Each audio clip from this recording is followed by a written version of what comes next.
Bien, hermanos, buenos días a todos. Doy gracias al Señor por esta oportunidad, privilegio que me concede de participar de esta conferencia para diáconos. Creo que en las palabras iniciales del pastor Ricardo, muy de acuerdo con él, que era muy necesario que tuviéramos una instancia para los hermanos diáconos. Y no solo para los diáconos ordenados, sino también para los que son diáconos sin ser ordenados todavía, o también los que están sirviendo en su iglesia local de manera activa, siguiendo el concepto mismo de lo que implica el servicio, del diaconado. Junto con agradecer al Señor por esta oportunidad, agradecer al pastor Ricardo por esta oportunidad, nos ha abierto las puertas de la iglesia, también a los hermanos del servicio que han estado trabajando para nosotros, para que podamos sentirnos lo más cómodos posibles. En cierta manera, siendo un ejemplo, una ilustración clara de lo que estamos hablando en este día. Les pido, hermanos, que podamos ir a la palabra del Señor y vamos a seguir viendo Hechos capítulo 6, que es la porción, digamos, que también vamos a complementar. Y a diferencia de Pastor Pablo, yo no traigo un sermón o un estudio bíblico, sino más bien principios prácticos. Vamos a poner algunos temas sobre la mesa. Incluso yo le pido que usted también participe, si es que es posible eso, sí. Si pueda usted participar, si quiera levantar su mano y opinar al respecto, pronunciarse, puede hacerlo. Aquí no vengo yo como una luminaria del diaconado, no vengo a representar el gremio, como si fuera un sindicato. Pero siéntase en la libertad de poder opinar. Vamos a ver algunos casos prácticos para que podamos aplicar lo que hemos estado viendo junto a nuestro pastor Pablo. Y antes de eso, hermano, me gustaría recomendarles algunos libros que han sido importantes, digamos, para lo que es el ministerio diaconal. Uno de ellos que creo que es primordial es este, de los diáconos de Matt Edmefers, que es de la Nueve Marcas. Yo creo que más de alguno conoce esta serie de libros de las Nueve Marcas. Este libro es muy bueno, hermano, para que usted pueda indagar al respecto. También gratuito está este texto de Nehemiah Cox de Chapel, que usted lo puede ver ahí en internet, que se llama Ancianos y Diáconos Bíblicos. No estoy vendiendo los libros. Tampoco estoy coludido con el hermano. Y también, hermanos, otro libro que creo que es muy importante, este Manual para Pastores y Miembros de la Iglesia del gran John Owen. Manual para Pastores y Miembros. Ni siquiera nos mencionaron a los diáconos. Bueno, hemos sido menospreciados históricamente. Bien, hermanos. Yo no sé si esto funciona, hermano. Sí, perfecto. Entonces vamos a... el de abajo. Ahí está, perfecto. Vamos a concentrarnos, hermano, en estos dos versículos, el verso 3 y 4, de Hechos capítulo 6, donde se da, digamos, esta instrucción: busquen hermanos de entre ustedes para que ejerzan este trabajo del servicio en las mesas, del servicio de la misericordia. Por lo general, el diaconado se habla del ministerio de la misericordia, así como está el ministerio de la palabra, del pastorado, está el ministerio de la misericordia en el caso de los diáconos. Y esto que es muy importante, que aparece en el verso número 4, nosotros nos dedicaremos o persistiremos en la palabra y en la oración, algo que ya muy hermosamente nos trató el pastor Pablo, que a medida de que los diáconos van cumpliendo su función, la palabra del Señor va fluyendo con mayor energía. Yo quiero leer un primer caso práctico, y ahí usted después puede intervenir, usted sienta en esa libertad. Esto es un caso ficticio, pero cualquier coincidencia con la realidad solo es mera coincidencia. Bien, dice, vamos a poner la imagen de esta persona. Manuel, joven pastor, 45 años, ha sido ordenado como pastor hace solo un año. Su congregación es de 30 personas, 5 de ellas niños. Hace poco se han adherido a la Confesión de Fe Bautista, por lo que ha decidido iniciar una serie de enseñanzas que vayan por toda la confesión. Aparte, se encontraba enseñando sobre la carta a los hebreos en las predicaciones. Como una buena parte de la congregación viene de otras congregaciones, mayoritariamente pentecostales, desconocen buena parte de la fe reformada, lo que hace necesario reforzar la doctrina en los discipulados, que hace todos los días jueves, luego de una larga jornada de trabajo como albañil. En una semana cualquiera, el WhatsApp de Manuel tiene por lo menos unos 60 mensajes de hermanos que piden socorro urgente contra la adicción a la pornografía, pensamientos suicidas, ansiedad, depresión, estrés por no llegar a fin de mes, solicitud de que la iglesia les coopere a pagar una deuda y otras cientos de preguntas teológicas del más variopinto espectro. A ellos hay solicitudes o preguntas no contestadas de 2 hermanos que son de tercera edad y que al no saber cómo ocupar el celular, no preguntan a través de estos medios. El hermano Luis le dice al pastor que necesita una visita lo más pronto posible para que hable con su hija de 17 años que está con depresión y ha dicho que ya no quiere seguir viviendo. El mismo día debe atender un nuevo trabajo en otra constructora que le lleva un viaje de 2 horas más al lugar.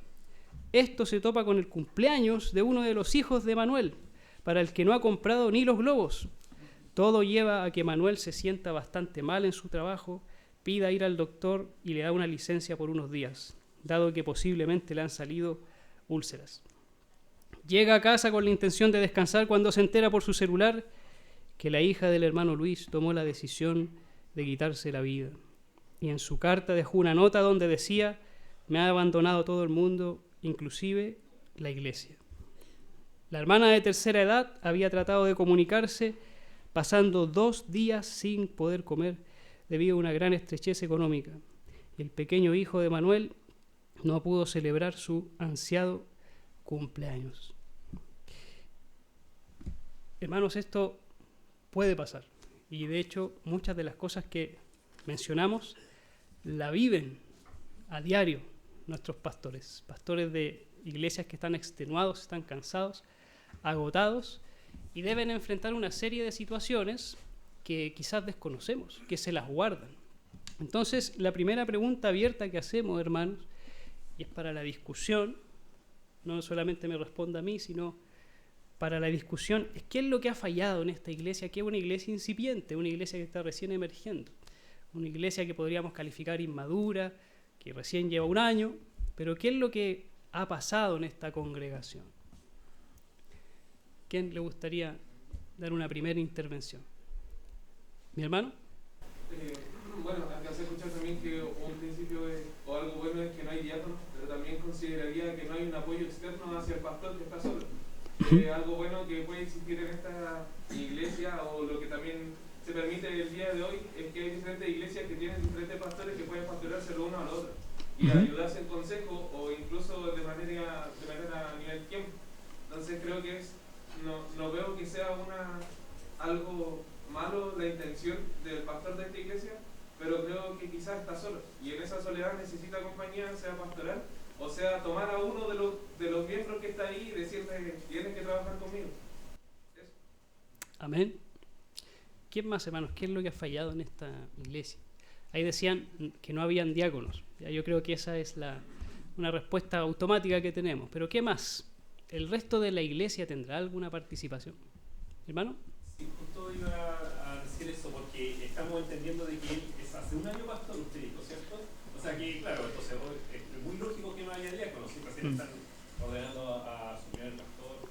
Y claro, pero somos un solo cuerpo y todas estas cosas que está viendo este pastor no las debería estar viendo él solo, o sea, está sobrellevando cargas que van más allá de lo humano, de lo que puede una persona lidiar. Y si bien es cierto, no hay diáconos nombrados a lo mejor en la iglesia, pero sí deberían sentir esa responsabilidad o ese peso otros hermanos de ayudar en lo que puedan. Amén. ¿Hermano? Es muy similar a lo que dijo el hermano, pero creo que si la pregunta es cuál es el error, es pensar que solamente un diácono nombrado puede servir como diácono. Creo que la falla fue no delegar y pedir servicio a los hermanos, independiente que fueran miembros o no, porque siempre el Señor reparte los dones y con anticipación sabemos quiénes muchas veces van a ser buenos servidores. Amén. Hemos visto varias cosas: falta de asociación entre iglesias, falta de diáconos, falta también de iniciativa por parte de este pastor de pedir auxilio, socorro, necesito ayuda. Se está guardando las cosas para sí mismo. ¿Alguien le gustaría aportar algo más? ¿Mi hermano? Tal vez también puede fallar que se desconozca un poquito el concepto de una vida en comunidad. Por tanto, las preocupaciones personales de cada miembro puede ser que de cierta manera pueda estar individualizando, diciendo que tal vez es un problema mío con mi familia y no tengo que incluir a la iglesia en aquello. Entonces, generalmente puede provocar estos desconocimientos, que los hermanos se vean afectados y probablemente, tal vez por el mismo desconocimiento, eche la culpa a la iglesia de que no lo están apoyando, cuando también no son como partícipes de esta vida universal junto a su iglesia. Entonces, probablemente el desconocimiento también de este principio como vida comunitaria afecte también el buen relacionamiento entre los mismos miembros y también con los oficiales. Amén. Sí, hermanos, bueno, ahí hemos apuntado varias cosas importantes. Yo creo que se da esta situación o este fenómeno, el fenómeno del embudo, donde todos los asuntos de la iglesia terminan desembocando en una sola persona y el pastor termina transformándose en el protagonista de la iglesia, o en alguien, digamos, que si no está él, la iglesia no funciona. Y si bien es cierto, es necesaria la figura, digamos, del pastor en el ministerio de la palabra, es esencial, es indispensable, pero no para todos y cada uno de los asuntos de la iglesia, porque hay asuntos domésticos que el Señor en su diseño quiso reservar, digamos, a la iglesia y a través del liderazgo de sus diáconos. Y todos esos asuntos domésticos de necesidades físicas terminan apoyando, digamos, a ese pastor que está extenuado, que está cansado, que tampoco está obligado a lo imposible, como se dice. Ese pastor tendría que dedicarse a lo suyo. Ahora, ¿cómo es que luciría el ministerio diaconal? Yo le pedí a la inteligencia artificial que me diera una imagen de cómo serían diáconos sirviendo las mesas a unas viudas en este tiempo. Y esa fue la imagen que me dio. Y yo creo que a cualquiera le da ganas de ser diácono en esas condiciones. Servir una mesa, servir a hermanas que están en necesidad. Uno diría, grandioso trabajo el del ministerio diaconal. Pero yo les invitaría, hermanos, a mejor pensar en la siguiente imagen, que es la de un soldado que tiene que disparar una metralleta y hay 3 asistiendo. Hay 3 soldados que están sujetando primero la pistola, hay otro que está cargando la munición y hay otro que está visualizando dónde se ha podido dar el blanco. Esa es una figura más bien del diaconado. El pastor tiene que disparar los cartuchos, tiene que disparar la palabra, tiene que sembrar la semilla. Y el diácono está palmo a palmo, codo a codo. Están luchando en el mismo terreno. Ellos están haciendo, digamos, el mismo trabajo en diferentes alas o en diferentes aristas, pero están apuntando hacia lo mismo, tienen el mismo objetivo. Y ese yo creo que es una mejor ilustración, porque el diaconado, hermanos, es un trabajo que requiere esfuerzo también, no es algo que sea liviano, algo que sea fácil.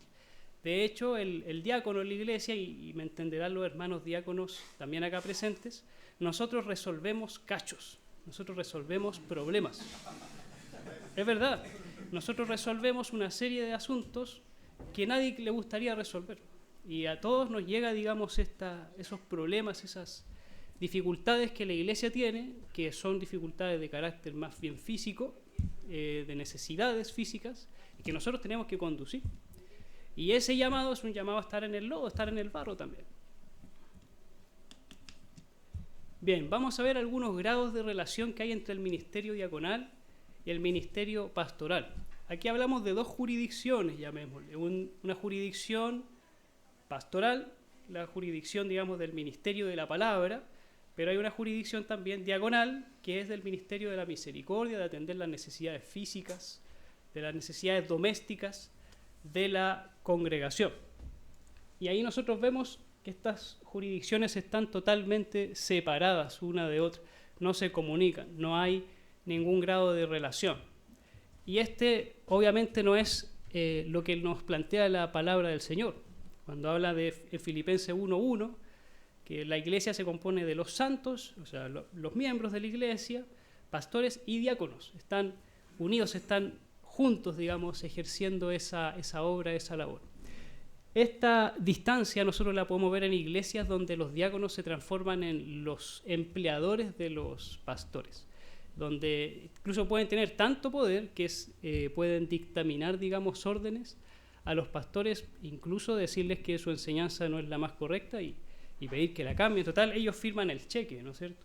Ellos tienen que aprobar la nómina del pago del pastor y se transforma, digamos, en una dictadura diaconal, llamémosle, en algo que bien raro. Esta diferencia, esta distancia es algo que no puede pasar en nuestras iglesias. Otra situación que podría pasar es una superposición de las jurisdicciones, de tal manera que no sepamos lo que hace el diácono y tampoco sepamos lo que hace el pastor. También ocurre con los pastores que no quieren delegar sus funciones, o pastores con alma de diácono, llamémosle, pastores que en realidad quieren estar ahí con las manos en la obra y terminan ellos mismos autoimponiéndose cargas que no están referidas para ellos. En lugar de estar dedicados a la palabra y a la oración, ellos quieren estar ahí con el pueblo, llamémosle, poniendo las manos en el arado. Y esto, hermanos, por cierto que no es malo, digamos, que el pastor quiera participar en las actividades de la iglesia, pero no es una obligación, no es una obligación de él. Y es más, yo creo que los pastores, conociendo a algunos, se ponen esa presión en su cabeza, de que, pucha, se está construyendo la iglesia, ¿cómo no voy a, por lo menos, martillar algunos clavos? Van a hacer una completada la iglesia, ¿cómo no voy a estar muriendo la palta si yo soy el pastor? Soy la cara visible de la iglesia. Pero es su función, es su jurisdicción, está realmente redimiendo el tiempo en virtud de lo que se le ha solicitado, le ha encargado el Señor de acuerdo a la palabra. Y lo mismo puede pasar para el diácono. Un diácono, digamos, que está... no está asumiendo su responsabilidad como diácono, no está sirviendo. Es más, se está sirviendo de los demás. Eso también puede pasar. Y también puede ocurrir en la mente del diácono que se ponga presiones psicológicas. No estoy sirviendo lo suficiente, no estoy siendo tan visible. Entonces también se asume hartas cargas. Recordemos que el diácono lidera el servicio en la iglesia, no lo hace todo ese servicio. Debe delegar también. Y puede ser una presión también para ese diácono el estar poniendo más servicio del que podría llevar. ¿Cuál sería la situación que la palabra nos plantea? Hay una relación entre ambas jurisdicciones. No están totalmente separadas, no están totalmente confundidas o mezcladas. Hay una relación entre ambas jurisdicciones, entre el ministerio diaconal y el ministerio pastoral. Y eso, amado hermano, lo podemos ver en diferentes lugares de la Escritura. Por ejemplo, Elías con Eliseo. Nos dice la palabra de que Eliseo servía a Elías. Cuando él estaba en su ministerio, Eliseo, a pesar de que era también un profeta, y podríamos decir que ejercía, digamos, en el Nuevo Testamento, lo más parecido a un oficio pastoral, él servía a Elías. Se daba esa asistencia de un hombre hacia otro hombre. O lo mismo vemos en Baruch con Jeremías, que también asistía al profeta. Tomaba nota, dejaba registro de lo que él estaba enseñando. Lo acompañaba a todas partes. El diácono, entonces, hermano, es esta figura que, entendámoslo bien, lo digo en el mejor sentido de la palabra, le está haciendo sombra siempre a su pastor. Está siempre preocupado de lo que está aconteciendo, no solo en la economía de su pastor, sino también en su carga, en sus preocupaciones. El diácono siempre debería estar preocupado o siempre debería estar haciéndose la pregunta: ¿qué es lo que yo puedo hacer que aliviaría en algo la carga de mi pastor. ¿Qué está haciendo mi pastor que no le está permitiendo concentrarse en la oración y en la palabra? Y si yo puedo tomar esa función, y si yo puedo delegar eso en otro hermano, bienvenido sea. Como decía nuestro pastor Pablo, que no es por la figura del pastor, no es que yo me convierta en un esclavo del pastor, o en un mozo, o en un mayordomo del pastor. Es por el Evangelio, es por la palabra, es para que fluya la palabra, y ese debe ser el propósito final. Entonces, hermanos, aquí vemos que el ministerio diaconal tiene ese propósito, el apoyo, asistencia al ministerio pastoral. Alguien podría decir, no, el oficio diaconal es para el pueblo del Señor. Nosotros nos tenemos que dedicar sencillamente a ver que en la iglesia no haya pobreza, o que no haya nadie que esté sin sus necesidades físicas cubiertas. Pero yo les hago una pregunta, hermanos. ¿Qué pasaría si nosotros estuviéramos en una iglesia ya en Vitacura, donde la gran mayoría de los miembros ya tienen sus necesidades físicas cubiertas, donde nadie tiene, digamos, una necesidad premiante? ¿Serían necesarios ahí los diáconos? ¿Habrían diáconos en esa iglesia? Tendrían que haber diáconos de todas maneras, porque lo que hace el diácono, su misión a través de la atención a las necesidades físicas, es cumplir un propósito. ¿Y cuál es ese propósito? Que la palabra del Señor fluya. Es que quizás no hayan necesidades físicas apremiantes que atender, pero sí hay un pastor al que yo debería asistir. Como diácono tengo, digamos, esa misma función. Son dos caras de una moneda. Por una parte, asistencia a las necesidades físicas de nuestros hermanos, y por otra parte, la asistencia al ministerio pastoral. Entonces, hermanos, el oficio diaconal, como lo explicaba muy bien nuestro pastor Pablo, nace con ese propósito, se origina con ese propósito de poder dar un apoyo directo a nuestros pastores.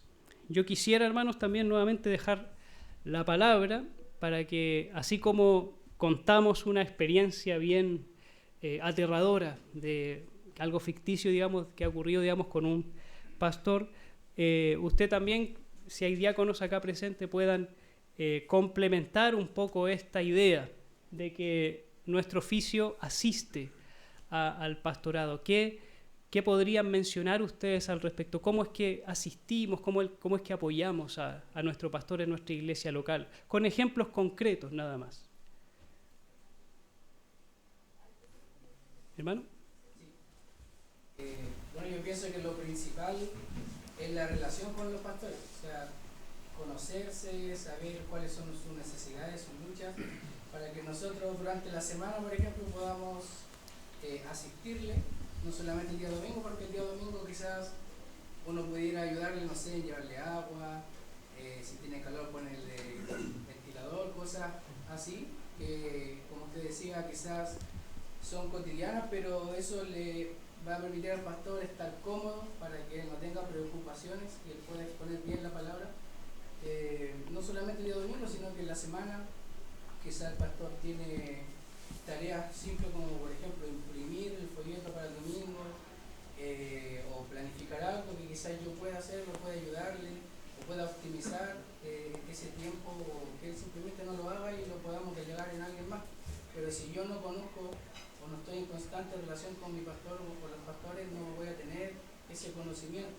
Entonces yo considero que eso es fundamental en nuestra tarea de diaconado, poder conocer a los oficiales de la iglesia y también entre diáconos conocerse. O sea, si yo sé que mi hermano diácono quizás está un poco falente en alguna área o veo que quizás no está sirviendo como pudiera hacerlo, que tiene la libertad pero no lo está haciendo, yo animarle, ¿cierto?, exhortarle con amor, y juntos también poder ayudar al pastor.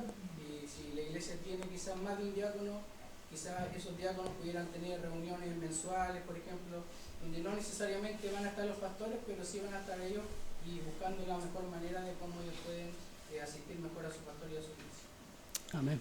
Gracias, hermano. ¿Alguien más le gustaría compartir, mi hermano? Dos cosas que nosotros, gracias al Señor, podemos hacer en Valdivia. Tengo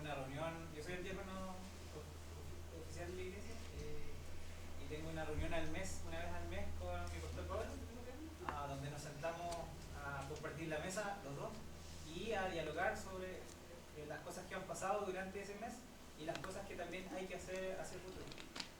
También es la preocupación del pastor hacia mi persona, de cómo me, no sé, pues, cómo me encuentro, cómo me siento, cómo estoy llevando las cosas. Y también él también me pide la opinión de cómo él ve, cómo yo veo su ministerio, si es que falta. Entonces, ese diálogo constante que ha hecho en nosotros en este tiempo es tener un canal de comunicación bien fluido. Entonces, y lo otro es que al asumir este desafío de ser diácono,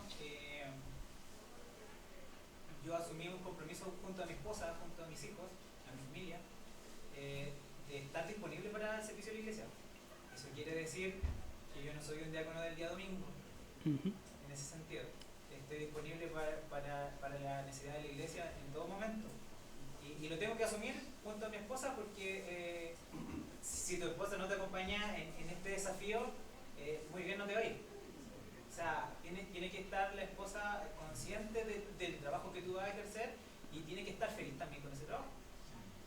Un ejemplo de eso, por ejemplo, hace un par de semanas atrás tuvimos un incendio en la casa de un hermano que ocurrió en la tarde. Nos enteramos cuando ya estaba sucediendo. Mucho no podíamos hacer porque él vive alejado de nuestra congregación, pero ideamos un plan de acción. Creo que nos mandamos como 3 WhatsApp y una llamada telefónica y organizamos a la iglesia para poder ayudar a nuestro hermano a través de una ofrenda especial y organizamos un grupo de trabajo con algunos hermanos para ir a ayudar al día siguiente a primera hora y poder atender la necesidad física, cambiar un cañón que se había inflamado, ¿no es cierto? En el sur de Chile ese tema, si no hacen mantención es común. Sí. Entonces, y justo ocurrió un incendio, así que pudimos ir a atender. Y eso, ambas cosas, atender la necesidad física y la necesidad económica, porque significó para el hermano también cambiar, ¿no es cierto?, varias cosas en su casa y reconstruir, habla del testimonio de la iglesia hacia su congregación de manera concreta, gracias al Señor, y también a mí me permite tener ese trabajo mancomunado con mi pastor, en este caso. Y es lo que nosotros también esperamos. Acá está el Daniel, el Esteban y Víctor, que se quedó en Valdivia, que son hermanos que se están preparando para el diaconado. Entonces, cada uno de nosotros tiene diferentes funciones. El Esteban trabaja en la parte financiera hoy día, sirve ahí. Y con el Daniel nosotros trabajamos en la parte de, bueno, además de servir a toda la iglesia, pero nos encargamos de la responsabilidad de la música y de la parte audiovisual para el culto del domingo. Entonces,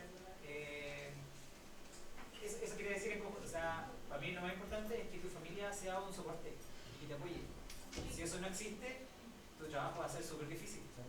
Tu trabajo, lo más probable es que fracase. Porque si tu matrimonio fracasa o está fallando o está fallante, tú no vas a poder servir, no vas a poder cumplir con el propósito. Amén. Sí, hermano, del nuevo. Sí, juntamente con lo que decía el hermano, pasó algo similar. Un hermano, un suegro de un hermano se le quemó una casa. Entonces, el pastor no pudo ir al giro, pero yo vivía más o menos relativamente cerca de ese hermano, de los suegros de ese hermano, y pudimos ir a asistirlo una vez que se quemó todo. Porque, en términos generales, como dice el hermano, es importante la afiliación que tenemos con la esposa, que nos ayuda a hacer un buen testimonio también para el resto que nos ve. Eso produjo que hubo un impacto en las familias del hermano, del suegro, de los suegros, para que por lo menos se pudieran acercar un poquito más a la iglesia, al evangelio, y eso, eso habla bien de la iglesia y de Cristo. Amén. Hermanos, en su experiencia como diáconos, ¿les ha tocado, lo dudo, de que sus pastores se guarden las cosas para ellos y no las comuniquen a ustedes? Necesidades físicas. Porque eso también habla de los pastores presentes, del orgullo también que puede haber en el corazón de su pastor de querer resolver las cosas por su cuenta. Daniel, yo fui nacido y criado en la iglesia. Y gracias, o sea, por la misericordia del Señor he pasado por distintas como modelos de iglesia. Y actualmente estoy en Sublime Gracia. Pero en estos otros periodos anteriores he visto distintos, como digo, modelos de iglesia donde claro, está la iglesia pentecostal, por ejemplo, donde está el pastor, la figura principal como el pastor como bien alta. Y lamentablemente me ha tocado ver harto este tema como de la imagen del pastor, de la imagen del diácono, como este púlpito alto donde está sentado el pastor y al lado sillas para los diáconos. Entonces hay una cosa como muy de lo que comentaba recién, orgullo. Hay una imagen que yo tengo que cuidar y que finalmente no se trata mucho de servir, de la humildad que uno tiene que, o sea, de servir a los hermanos, sino de la imagen que yo estoy proyectando a la iglesia y mi puesto dentro de la jerarquía de la iglesia.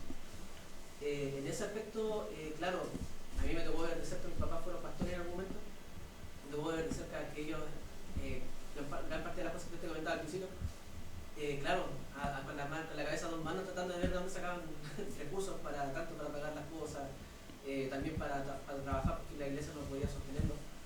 Pero claro, venía gente al culto y después del culto invitarlos a la casa a tomar once.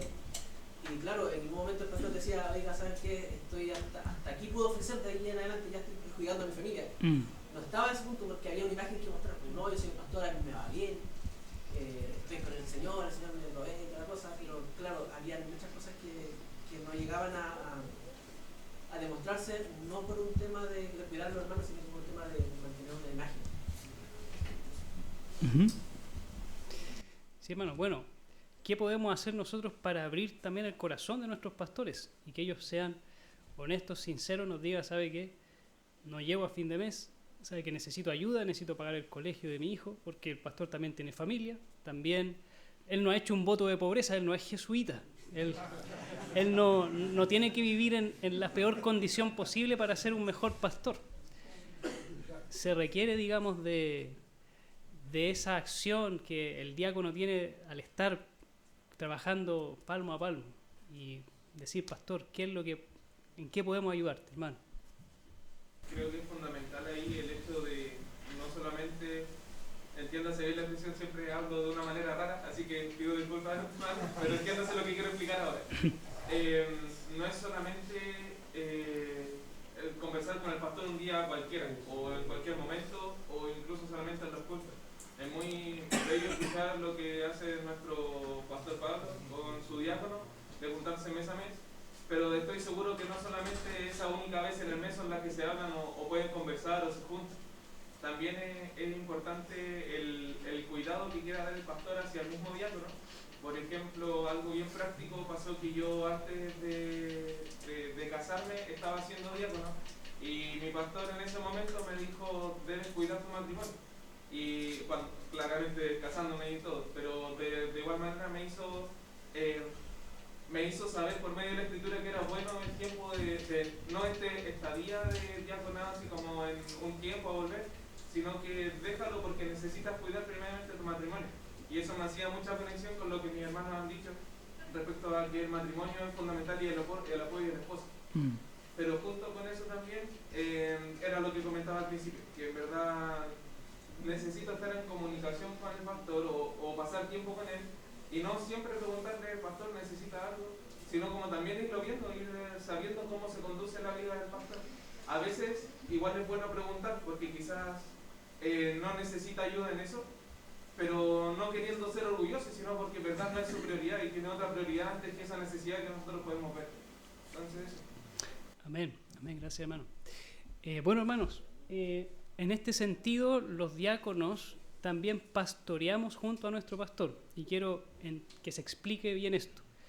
Si bien nosotros no somos pastores de la iglesia ordenados, pero sí conducimos en un aspecto específico a la congregación para que también obedezca al Señor. Y sobre todo en aspectos de carácter económico, que es donde muchas veces nuestros hermanos, es donde más les duele, donde más sienten esa como urticaria de no querer escuchar estos temas relacionados con lo económico, con la ofrenda, por ejemplo, con el diezmo. porque venimos de iglesias diferentes. Yo, por ejemplo, vengo de una iglesia pentecostal, otros vienen de otras iglesias carismáticas, y ahí ellos vienen huyendo de este bombardeo de la ofrenda, y tienes que ofrendar, tienes que sembrar, pactar. Entonces vienen huyendo de todo esto, y nosotros muchas veces, con el fin de no parecernos a esa iglesia, no les exhortamos al respecto de su deber de ofrendar, de su deber de hacerse parte de la iglesia local a través de su aporte generoso, desinteresado al Señor primeramente. Y en ese sentido nosotros, como diáconos, tenemos una función primordial, que es acercarnos a las almas y decirle: oiga, usted ha obedecido a Cristo, ha obedecido con fe y arrepentimiento, se ha unido al pueblo del Señor, bueno, obedezca todo el consejo de Dios. Tiene que ofrendar en su iglesia local, porque es un mandato del Señor, porque es un privilegio hacerlo, porque es un gozo el hacerlo también. Entonces, hermanos, esta labor particular del diácono de exhortar a la congregación, de pastorear, es fundamental también, porque el diácono está más al tanto de cómo la iglesia está reaccionando a esa exhortación que el pastor en primer lugar. Él está en un conocimiento mucho más exhaustivo de cómo la iglesia está reaccionando al tema de las ofrendas. Y también otro aspecto importante, hermanos, es que el diácono, al estar en un contacto directo con las necesidades físicas de los hermanos, también puede descubrir en el corazón de ellos pecado. Por ejemplo, un hermano puede venir a los diáconos rogando ayuda porque se viene el pago de una cuota importante de un crédito y no tiene para pagar. Yo sería un mal diácono si le dijera: hermano, te transferimos la plata y listo, paga tu cuota. El diácono, que es diligente, va a preguntar a ese hermano: hermano, ¿por qué tienes ese crédito? ¿Qué te hizo sacar ese crédito? ¿Fue quizás un crédito que tomaste por tu propia codicia, porque quisiste comprar algo que no te lo deberías haber permitido por tu condición económica? ¿Por qué tus finanzas están en esa condición? Y ahí vamos conociendo el corazón de ese hermano, y por lo tanto estamos en la primera línea de consejería. Yo no puedo dejar a ese hermano sin consejo en ese momento. Yo tengo que animarlo, tengo que exhortarlo, tengo que llevarlo a la palabra del Señor. Y por esta razón y otras, el diácono debe ser un hombre lleno del Espíritu Santo, lleno de sabiduría. Ustedes han escuchado o han leído el discurso de Esteban, el diácono, en Hechos capítulo 7. Él no dice: Jesús los ama, conviértanse nomás al Señor. Él comienza un discurso de más de 60 versículos. Y él comienza desde Abraham, hace toda una teología bíblica de todo el plan de redención. Era un hombre que estaba al tanto completamente del misterio de la piedad. Estaba completamente en conocimiento del Señor y de su palabra. Entonces nosotros tenemos que manejar la palabra del Señor rápidamente para aconsejar a nuestros hermanos. En ese sentido también me gustaría nuevamente preguntar: ¿cómo ha sido esa experiencia ustedes como diáconos? ¿Realmente estamos integrando eso, hermanos, a nuestro servicio diaconal, el aconsejar a nuestros hermanos, al acercarse a estos hermanos con sus necesidades físicas? ¿Estamos exhortándolos, animándolos? ¿Estamos yendo al corazón de estos hermanos? ¿O solamente estamos siendo un intermediario nada más? Recibimos ofrenda, distribuimos. ¿Cómo ha sido su experiencia?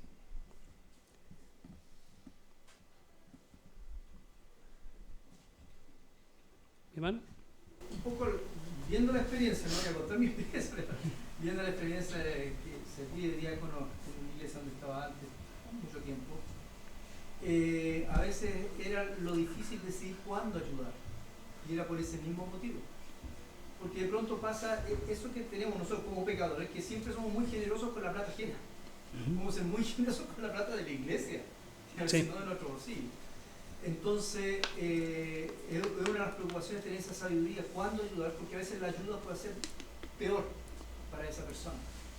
Entonces, esa ha sido una de las discusiones que los diáconos teníamos, porque venía eso, ¿cuándo ayudar? Que habían situaciones que teníamos que ver, como usted decía, ver que la situación es por su pecado que llega a eso, y por lo tanto había que tratar eso primero. Ahora, hay circunstancias en que eran emergencias, y ahí no había mucho tiempo, pero teníamos que seguir tratando el tema después. porque salvamos la emergencia, pero tenemos que pensar que no vuelva a suceder aquello y había una responsabilidad que teníamos con ese miembro que tratar. Y informar al pastor. Amén. ¿Alguien más, hermanos? ¿Mi hermano?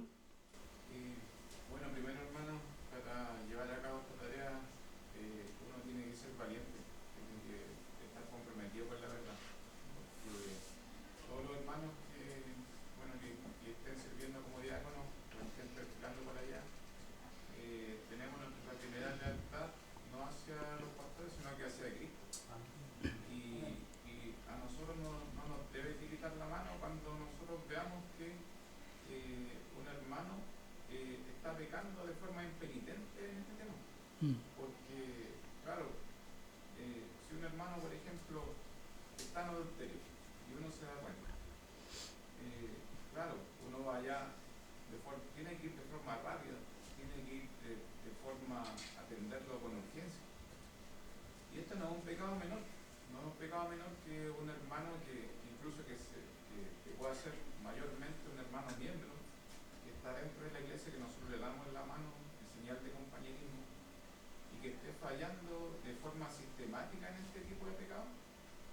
Nosotros como diáconos debemos velar por esto, porque ahí está comprometido el ministerio de la palabra, está comprometido la preocupación pastoral para que nuestro pastor esté trabajando en el ministerio de la palabra y la oración de forma sosegada y tranquila. Y claro, bueno, junto con Víctor y hermano Juan, nos han tocado de los dos casos, de los casos que han habido hermanos que han estado en pecado, y claro, y patalean, pegan patas como chanchito en el corral, y luego, claro, tienen que arrepentirse.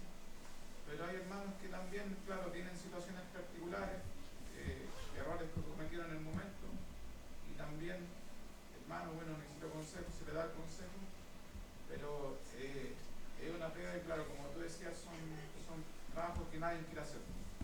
Y claro, pues uno como primera línea tiene que tratar esas cosas, y hay que hacerlo, ¿no? Amén. También otra pregunta que les hago, hermanos, es que por lo general las iglesias, sobre todo cuando crecen, todo nuevamente empieza a desembocar, como el efecto embudo que veíamos, en el pastor como el único que puede entregar consejería. Y así, problema que haya, hable con el pastor. No, véalo con el pastor, yo no sé mucho de eso.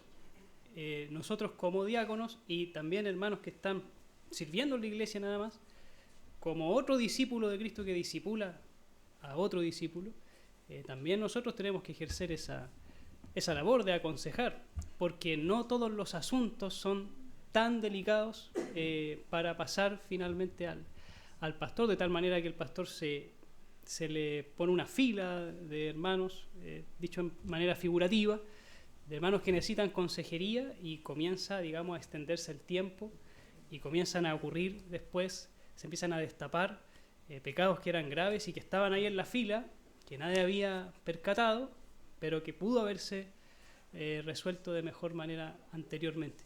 ¿Cómo ha sido la experiencia, hermanos, de ustedes al respecto de esto? De atender situaciones que no sean derivadas necesariamente al pastor, que ustedes han podido resolver antes, que no hubo necesidad, digamos, que se llegara al pastorado para eso.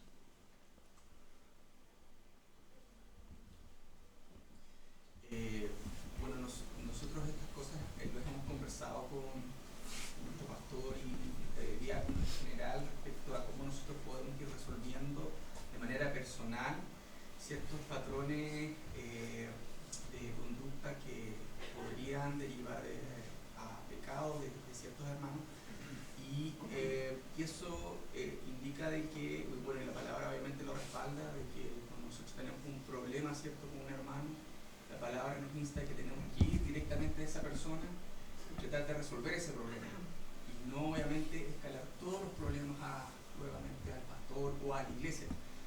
Entonces eso tiene que ver con el hecho de que tenemos que tener el principio de ser transparentes y de decirnos en amor las cosas, porque tendemos a quizás tener miedo a no ser transparente, decir, estoy viendo esto en mi hermano y a lo mejor cómo él va a reaccionar, quizás él se va a alejar del Señor si yo le digo esto. Entonces es fundamental que nosotros tengamos una comunión íntima con el Señor para poder interceder ante estas situaciones en oración, para actuar de manera sabia, ¿cierto?, a la luz de la palabra y hacer lo que dice la Biblia. Entonces, y han habido de repente cosas prácticas. Nosotros tenemos la bendición, por ejemplo, de tener hartos niños en nuestra iglesia. Y a veces han habido, por ejemplo, situaciones donde, no sé, algunos niños de repente son un poquito desordenados, no dejan escuchar la palabra. Entonces a veces decimos, pucha, y a veces de repente hay algunos hermanos que son un poquito más liberales en ese sentido y dejan que los hijos son un poquito más desordenados, no ejercen un poquito el orden un poco. Entonces ahí tendemos a decir, bueno, tratemos de conversar con este hermano, no tenemos por qué ir muchas veces al pastor y decir, pastor, ¿podemos hablar con...? Nos damos la confianza, ¿cierto?, de poder conversar esto y poder resolverlo como hermano. Y eso yo creo que también facilita el ministerio pastoral. Sí. Mi hermano. Creo que hay un tema clave. Hasta ahora hemos hablado de decir cuando hay un problema. Pero ¿cómo nosotros podemos prevenir esos problemas? Porque cuando la sangre llegó al río, hay que buscar la solución. Pero en el tema preventivo creo que es muy importante poder ver y relacionarnos nosotros con los hermanos. Creo que el vínculo con la iglesia es importante. Nosotros como diáconos debemos conocer quién es nuestro hermano. Porque a veces el día domingo, cuando estamos en la alabanza, cuando estamos en la palabra, a veces al hermano le vemos la oreja nomás, le vemos la parte de arriba. Pero no sabemos qué hay en el fondo. ¿Cómo alguien va a confesar un pecado? Alguien va a decir, hermano, necesito ayuda si nunca me he vinculado con él. Amén. Si él a veces lo conoce como el diácono, como el hermano que está con el pastor, si yo no me relaciono con mis hermanos, difícilmente voy a saber cómo los voy a poder ayudar. Entonces creo que en ese sentido es importante tanto el vínculo que tenemos que tener nosotros en el rol como diáconos, pero la relación que tenemos que tener con nuestros hermanos. Y eso no se resuelve después del culto 10-15 minutos. Es difícil, porque hay unas tareas que hacer, porque el día siguiente hay un montón de cosas. Pero el relacionarse en la semana, el establecer tiempos para ir a la casa de los hermanos, abrir nuestra casa, que los hermanos vengan, nos conozcan. Creo que eso es primordial también para poder desarrollar este trabajo y poder prevenir algunas cosas. Porque cuando el problema ya explotó, bueno, quizá hay herramientas que necesariamente el pastor conoce a través de su preparación. Pero hay cosas que sí se pueden prevenir en conocer a la hermana. Amén. Sí, muchas gracias, hermanos, por sus intervenciones. En este sentido, hermanos, nosotros, como dice ahí, limpiamos, despejamos. Vamos sacando lo que hay en el camino para que la palabra vaya fluyendo, vamos destapando. En otras palabras, el diácono debe ser un buen gaffiter, en ese sentido, tiene que ir destapando las cañerías para que la palabra vaya fluyendo. Por eso esa imagen de la barredora de nieve, hay que ir limpiando el camino para que la palabra del Señor vaya fluyendo. Y bien, hermanos, para terminar, hagámonos estas preguntas. Estas preguntas son de reflexión, de carácter más bien personal, y no solo referida a los diáconos ordenados, sino también a los que están en preparación o hermanos que están liderando diferentes servicios. ¿Qué está haciendo mi pastor que le está desconcentrando de su rol? Que si pudiéramos juntarnos con él, le decimos, pastor, por favor, coménteme su agenda. Para los pastores que no están a tiempo completo, podríamos ver, digamos, que ahí hay un trabajo que atender, hay una serie de tareas importantes que hay que realizar. Entonces, ¿en qué podríamos ayudar a nuestro pastor en este sentido? ¿Cómo puedo atender aquellos asuntos sin que mi pastor pierda supervisión? Porque aquí tenemos que ser claros, hermanos, en que el pastor es obispo de la iglesia también. Él es supervisor de la iglesia. Entonces, nosotros no le podemos decir, usted no entre acá. Esta no es su área. No, quizás le podríamos decir, pastor, sabe que nos vamos a dedicar a esto, pero tenemos que comunicarle lo que está pasando. Tenemos que dar cuenta, tenemos que mantenerle al tanto de la vida de la iglesia. No podemos nosotros exiliarlo de algún área de la iglesia. Eso no significa de que él tenga que estar presente en cada una de las actividades de la iglesia. Pero, ¿de qué manera yo podría organizarme para que el pastor estuviera al tanto de todas las actividades de la iglesia? Y otro punto importante es cómo yo puedo organizar las filas de la iglesia, o sea, todos los hermanos que están ahí disponibles para el servicio, con el fin de cumplir con la misión de cada domingo. Y ahí nuevamente volvemos, hermanos, a la exhortación que el diácono debe hacer, motivar al servicio, decir a los hermanos que están ociosos, hermanos, póngase las pilas. Por lo menos acá en IBGS nosotros antes del ingreso a la membresía hacemos un pacto solemne de membresía, como un juramento a la bandera, llamémosle. Es un compromiso con la iglesia, de servir en la iglesia y de disponerse para la iglesia. Pero no hay que ir al voto mismo a decirle, hermano, usted dijo esto, por favor póngase las pilas, sino que hay que motivar con la palabra, como dice en la Escritura, debemos estar animando también a los ociosos. Y también el diácono debe ser inteligente y sabio para ver qué hermano lo estoy fundiendo, qué hermano se está poniendo cargas y cargas y cargas, porque quiere servir, porque tiene un corazón muy servicial, pero que lo estoy saturando, lo estoy sobrecalentando. También debe tener ese cuidado en sus filas. Bien, mis hermanos, he aprendido mucho de ustedes. Yo creo que todos hemos aprendido algo los unos de los otros. Gracias, hermanos, por esta oportunidad y que el Señor nos siga ayudando en esta conferencia. ¿Cierro con una oración? Ok. Padre Celestial, en el nombre de Jesús, te damos gracias, Padre, porque...